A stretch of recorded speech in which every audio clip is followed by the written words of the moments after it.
Hello dear students, नमस्कार। आज हम लोग समास सीखेंगे कि समास कितने प्रकार के होते हैं और समास पहचानने का ट्रिक देखेंगे। ये सभी क्लासों में पूछा जाता है, चाहे आप 6 में पढ़ रहे हो, 7, 8, 9, 10, 11, 12 तक ही समास पूछा जाता है। आप जहाँ तक हिंदी पढ़ेंगे वहाँ तक समास पूछा जाता है। समास पहचानने का ट्रिक भी देखेंगे। समास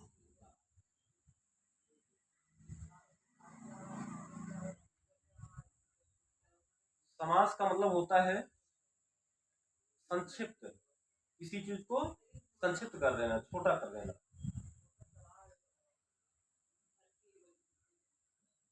समास का मतलब लिखेंगे, समास का अर्थ छोटा करना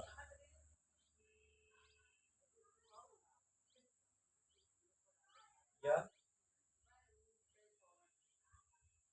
संक्षिप्त करना होता है। समास 6 प्रकार के होते हैं। 6 प्रकार के होते हैं।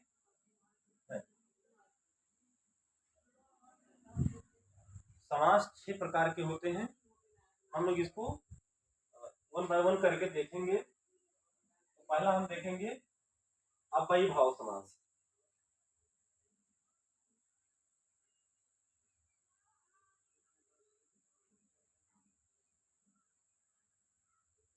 अव्ययी भाव समास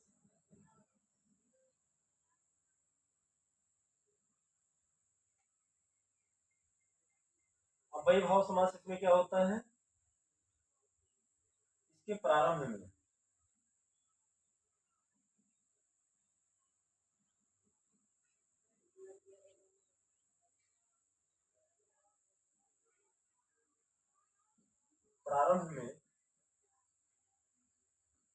उपसर्ग जुड़ा होता है। इसके प्रारंभ में उपसर्ग जुड़ा होता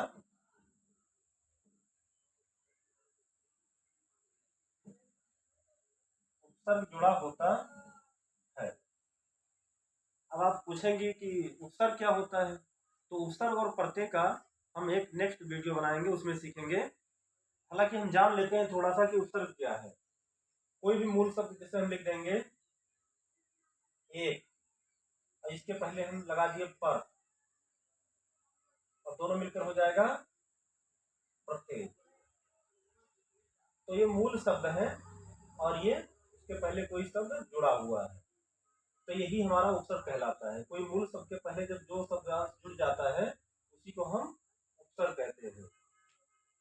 ऐसे प्रत्येक हो जाएगा, अपमान हो जाएगा, पराक्रम हो जाएगा। तो यहाँ आप वही भाव समास के बारे में हम लोग देख रहे हैं कि इसके प्रारंभ में उपसर्ग जुड़ा होता है, और उपसर्ग क्या होता है उसको अभी हम लिख रहे हैं।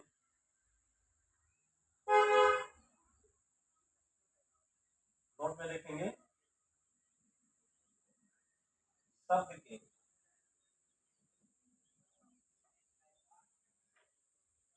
शुरुआत में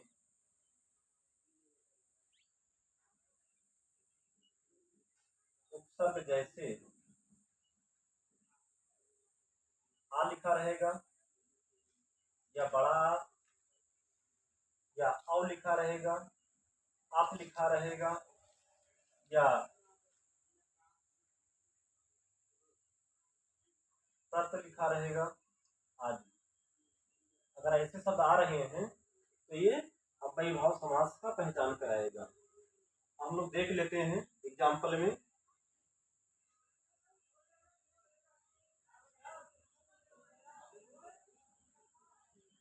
उदाहरण में देखेंगे,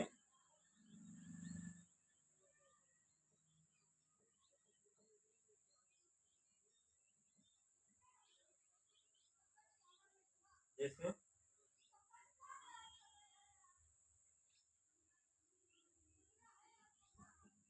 आजन्म,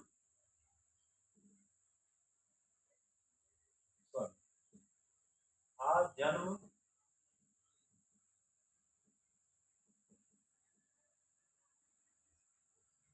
यथाशक्ति,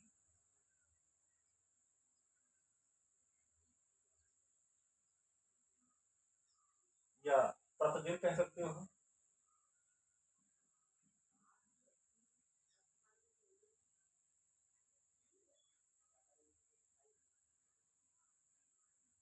यथासंभव भी कह सकते हैं। यथासंभव,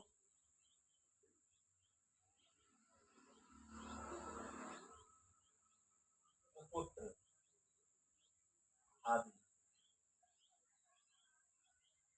तो इस तरीके से अगर कहीं भी उपसर्ग लिखा मिल जाए कोई मूल शब्द के पहले तो अव्ययभाव समास को बता देगा। दूसरा देखेंगे हम तत्पुरुष समास।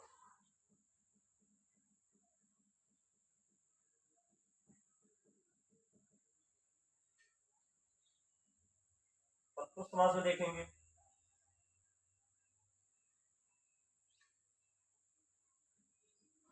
इसमें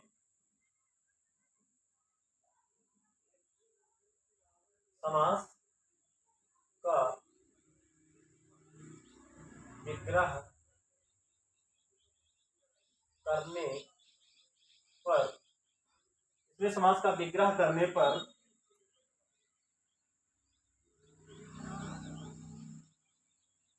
विभक्ति के चिन्ह आ जाते हैं।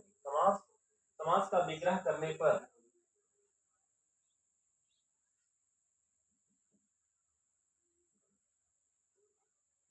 का, के, का, की, के, रा, री, रे, ना, नी, ने, में, पर, आदि, ये सब विभक्ति के चिन्ह होते हैं। अगर इस तरीके से कहीं भी एग्जाम्पल में मिल रहा है तो तत्पुरुष समास को बताएगा। जैसे उदाहरण देखेंगे, उदाहरण में देखेंगे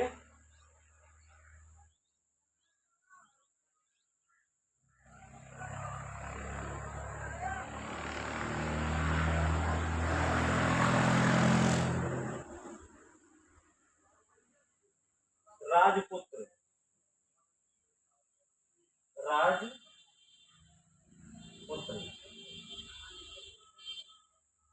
राजकुमार,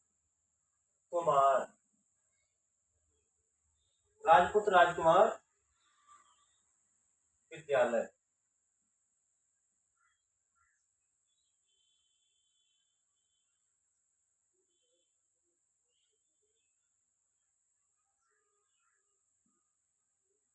रस, रस भरा। और देख लेते हैं पद मुक्त, यह रसोई घर, रसोई घर। तो इसको तोड़ोगे तो ये चिन्ह मिल जाएंगे आपको। गंगा जल आदि।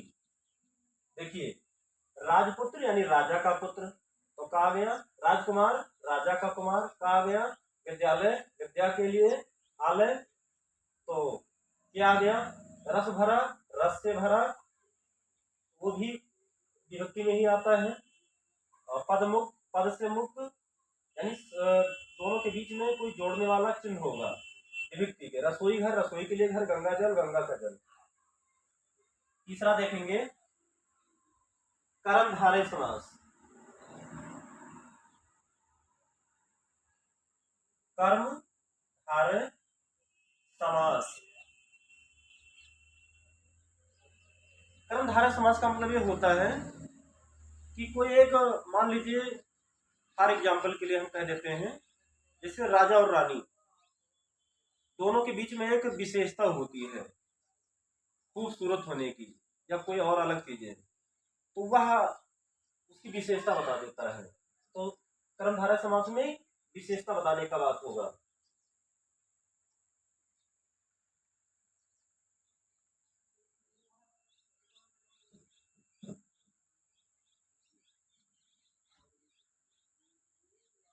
इस समास में उत्तर इस समास में उत्तर पद की विशेषता बताई जाती है।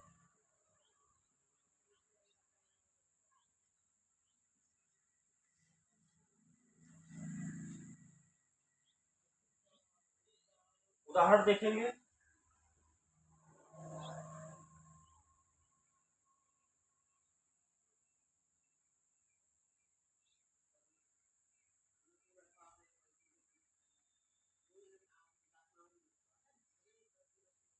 और इसमें देख लेते हैं अगला पॉइंट, इसी में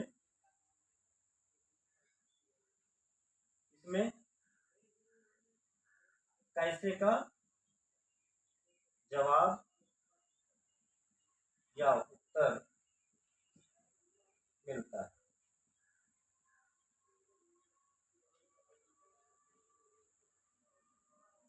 उदाहरण में देखेंगे।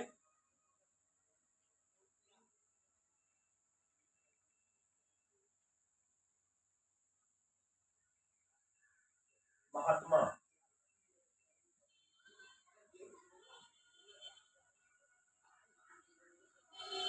या कह सकते हो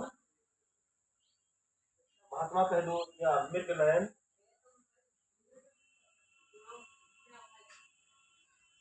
या महाकवि,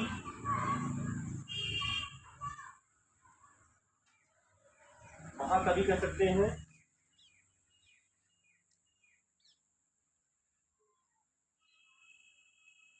महाजन कह सकते हैं।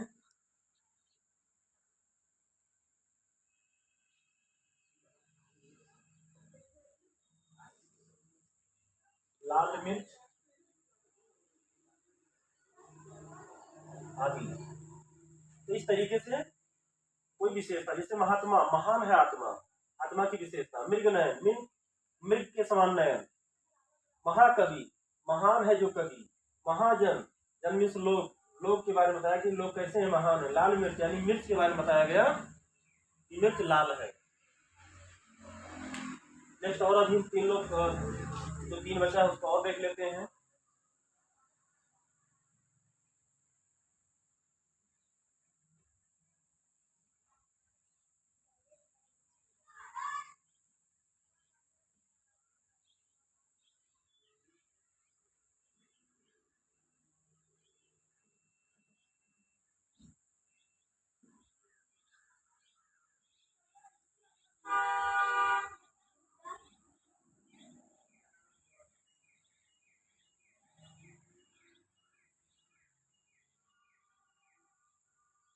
अब देखेंगे द्वंद्व समास।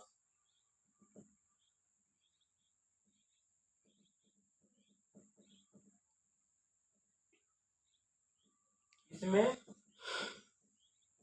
दोनों पद प्रधान होते हैं।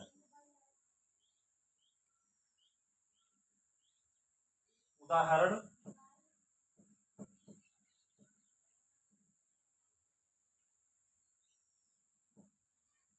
रात दिन। सुरासुर,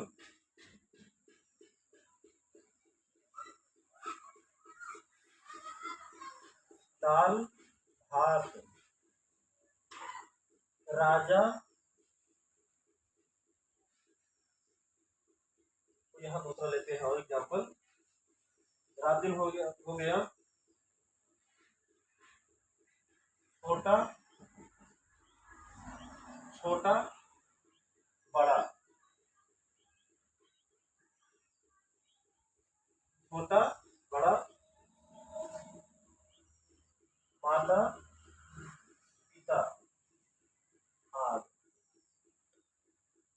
इसमें क्या होता है,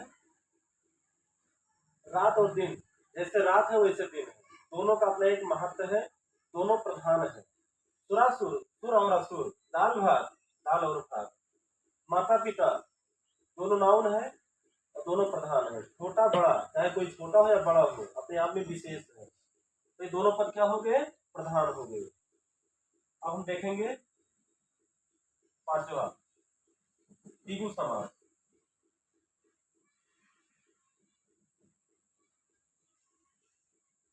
इसमें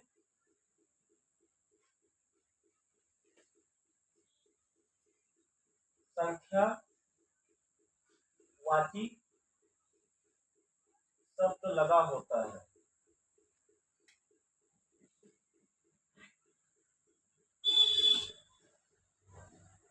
पॉइंट में देखेंगे, इसमें समूह का बोध होता है। उदाहरण देखेंगे,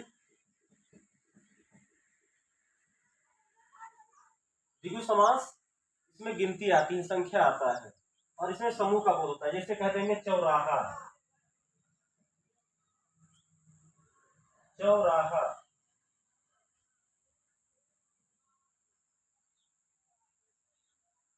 अठन्नी, आठ आनों का समूह। और क्या कह सकते हैं, पंचवटी, पांच वटों का समूह। त्रिफला या त्रिकोण, त्रिफला त्रिकोण। नवग्रह, नौ ग्रह। चारपाई,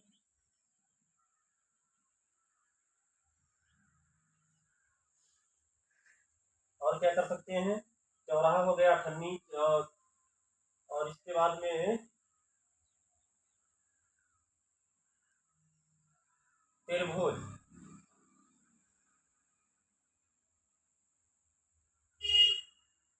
आदि। देखिए, चौराहा चार राहों का समूह, अठन्नी आठ आनों का समूह, पंचवटी पांच वटी का समूह, त्रिफला तीन फलों का समूह, त्रिकोण तीन कोणों का समूह, नवग्रह नौ ग्रहों का समूह, चार पाई का समूह, त्रिभुज तीन भुजों का समूह। तो इस तरीके से यहाँ गिनती यानी संख्या का बोध होता है। छठा हम देख लेंगे, बहुब्रीहि समास। ये बहुत महत्वपूर्ण है, बहुब्रीहि। बहुब्रीहि समास समझने के लिए बहुत आसान। जितने भी बाहुबली लोग होते हैं या देवी देवता होते हैं, वो सब बहुब्रीहि समास में आते हैं। तो हम ट्रिक में लिखेंगे, देवी देवताओं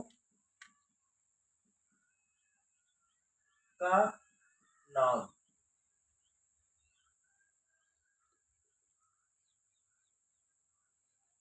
अगला पॉइंट लिखेंगे, इसमें कोई पद प्रधान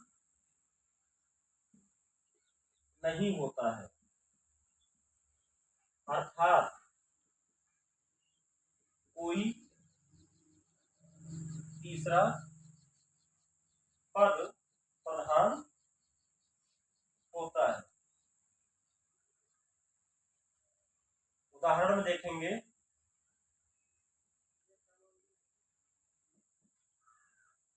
दशानन, चतुर्भुज,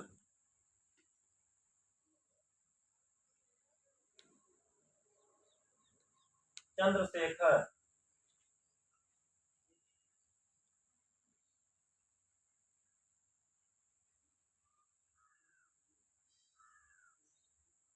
लंबोदर।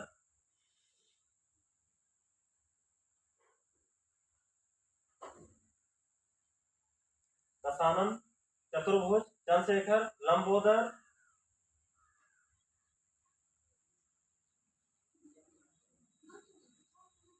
पीताम्बर।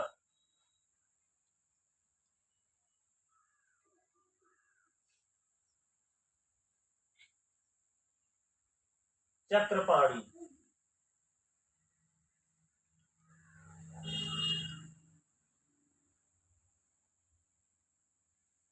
नीलकंठ,